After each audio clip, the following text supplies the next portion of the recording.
Around 2 years ago, or 1 year ago, something pretty significant happened in my life. Something that turned my lack of motivation into something very impactful to me. And no, I didn't win the lottery, nor did I get scammed in the dark web. But around 2 years ago, I kind of became a teenager.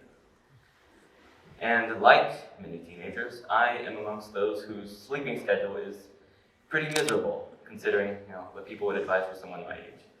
And lately, my lack of sleep has become especially relevant to me, in that it started to develop into its own distinct pattern. So this school year, for instance, my sleep sort of played out like this. So in the first few weeks, I'd usually have a pretty consistent, steady sleep of around 8 hours every day.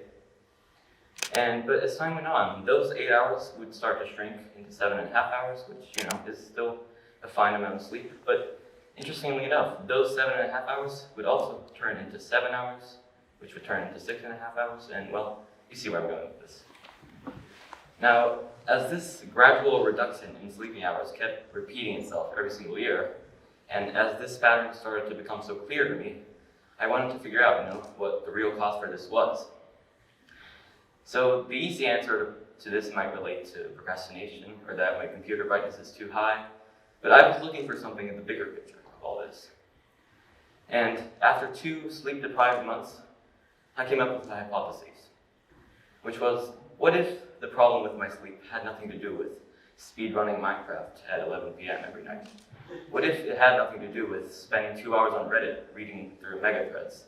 What if the real cause for this negative trend line was my perception of sleep? Now, for us to understand this, we have to sort of zoom in to this graph in a way. So here I am, staying up until, say, 10 p.m.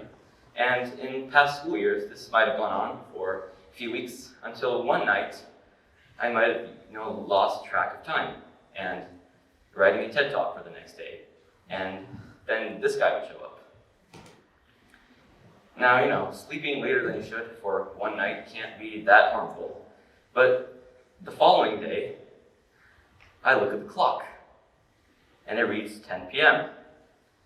Now, my brain's going to think, well, why should I bother following this initial goal that I had of sleeping at 10 if we had already survived an 11 p.m. sleep the previous night?